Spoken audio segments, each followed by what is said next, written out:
Hello everyone, my name is Vijay, and as it is December the 1st today, which is designated as World's AIDS Day, uh, usually we raise the awareness about HIV and AIDS pandemic, which is caused by HIV infection, and mourning for those who've died of this disease. So I'm gonna go ahead and run you through the slides which will talk about HIV and AIDS. So the first question is, what is HIV or AIDS? Are they same or different? So talking about HIV, it is nothing but it stands for human immunodeficiency virus, which is the virus that causes HIV infection, which is abbreviated as HIV and can be referred as the HIV infection. So what is AIDS? So AIDS stands for acquired immunodeficiency syndrome, and it is the most advanced stage of HIV infection. So if you get the HIV infection and it is left untreated, undetected in a body for a longer time, the body starts fighting with the disease automatically. However, HIV is a sort of virus that is not killed by the immune system. Rather, it attacks your immune system back, and that's how it makes you more vulnerable to the infections or the opportunistic infections that you can catch. So, as your body starts fighting with the virus, and the virus, backfights with the immune system, your CD4 cells or the immune system cell counts, they keep on reducing.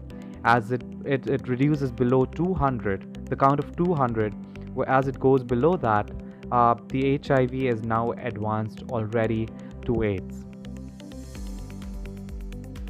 Now, how is HIV spread? I'm sure most of us would be knowing that HIV it's a viral infection. It transmits from one person to another, and it only spreads through a certain bodily fluids from one person who is HIV positive to another person who is HIV negative. Now, these body fluids may include blood, semen, preseminal fluids, vaginal fluids, rectal fluids, and breast milk. Please note that HIV doesn't transmit through saliva. Even saliva is also a bodily fluid, but it doesn't spread from saliva. So it doesn't spread when you kiss. It doesn't spread when you share the same water bottle, or if you drink from the same glass that the HIV infected person is drinking from. Having an anal or vaginal sex with someone who is HIV positive without using a condom or without using proper measures can lead you to HIV infection. Sharing the injection, the same injection for injecting the drugs, may also go ahead and get you the HIV virus. So the spread of HIV from an HIV negative person to a positive person is only through these methods of transmission that is mentioned. It could be either through the blood, semen, vaginal fluids, rectal fluids, or if you're indulged into anal sex, that is also one of the greatest cause of HIV infection. Now, it is also observed that if a mother is HIV positive, she may inherit, the child may inherit the HIV from the mother. However, it can be stopped if the mother is tested and is found positive. By taking certain medications, it can be prevented. So, nowadays science has advanced so much that we are preventing mother-to-child transmission of HIV. Now, the next question would be, how can I reduce my risk of getting HIV infection? So it is very simple. To reduce the risk of HIV infection, we may want to use condoms every time we have sex with anyone. Limit your number of sexual partners, and never share the injection drug equipments with anyone else. Now, let us talk about the more advanced way of getting the reduced risk of getting HIV. Nowadays in the market, we have certain drugs which are called as PrEP and PEP. So basically, PrEP stands for pre-exposure prophylaxis, and it is an HIV prevention option for people who don't have HIV but at a very high risk of getting infected with HIV. Now, PrEP involves in taking a specific HIV medicines every day, and it actually prepares your body to fight against the newly introduced HIV virus in your body. So, if you are on PrEP, then it lowers your risk by a certain percentage of the transmission of HIV. Now, talking about PEP, so for example, I go ahead and have an unprotected sex with an HIV positive person, and I'm worried about it now because I did not use the condom. It was unprotected sex.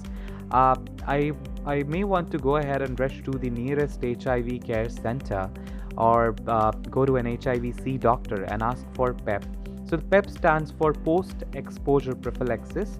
It is nothing but one person, if a negative person gets in contact or is exposed to an HIV positive person and have unprotected sex with them, then if the 72 hours of window is not crossed, the person has an option to take a certain set of medicines which will prevent the infection to be in the HIV negative person's body.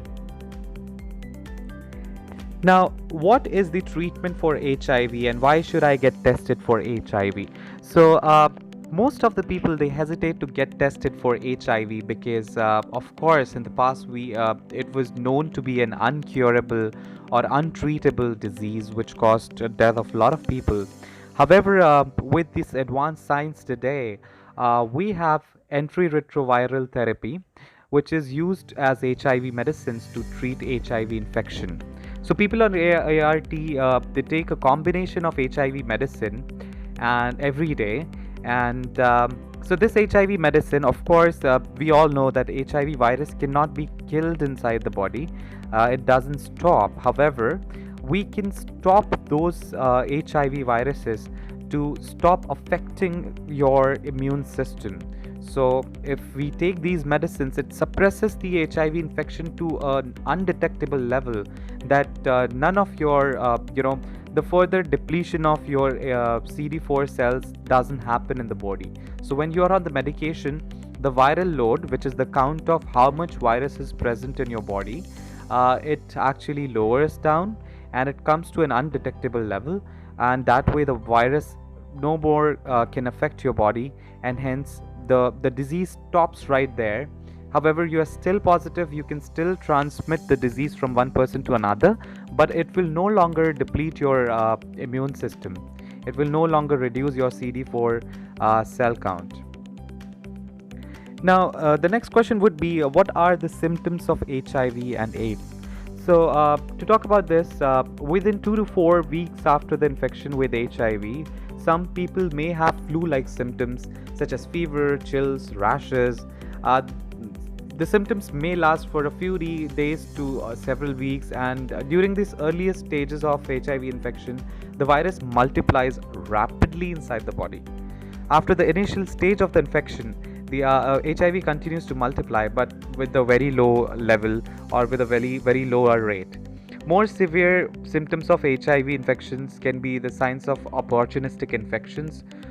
Generally, they don't appear for many years, and so if you're not getting tested and if you're HIV positive, within 3 weeks, so if, for example, I get exposed of HIV today, so for the first 3 weeks, I go through a conversion from so it is called as seroconversion, wherein a negative person becomes positive, and within this period, the person is in window period, and the HIV cannot be detected through the test because your body doesn't have even enough number of antibodies that will show that you are HIV positive. The tests may be negative during this period and are not reliable. However, if someone is infected with HIV or has a chance of getting infected with HIV, so they should get tested after 3 weeks of exposure. That will be the most accurate results. And the recommended test for that will be a PCR. That's a DNA PCR test, which will detect if you are HIV positive or not. But these tests are reliable only after 3 weeks. Now, the next question is, how is AIDS diagnosed? So the symptoms of AIDS are, very fewer. However, it may include fever, weakness, weight loss, uh, uh, but it is not specific to HIV or AIDS. Uh, whenever your CD4 count drops less than 200 cells per cube, uh, we actually label that person as suffering from AIDS. This is all about AIDS, and I will request you guys to please practice safe sex, reduce your number of partners that you indulge in sexual activities with, and please remember, guys, that always and always prevention is better than cure. So, if you are preventing, the means by which you can get HIV is you are actually, moving towards a safer zone, and if you've never got tested, please rush to the nearest HIV center and get yourself tested, because the earlier it is diagnosed, the better it is for you.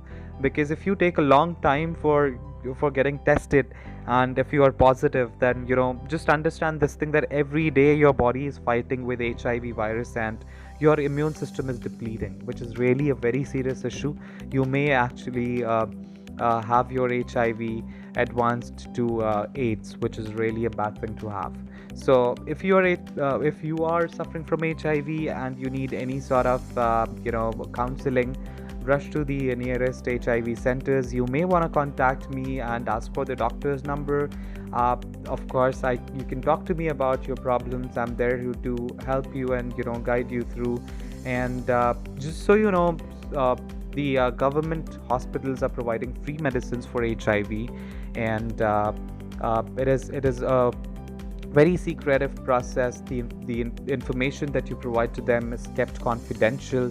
The absolute confidentiality is maintained, so there is no harm in going to a government ART center and getting yourself registered so that you can take the benefit of free medication.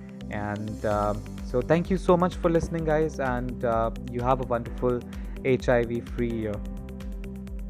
Thank you.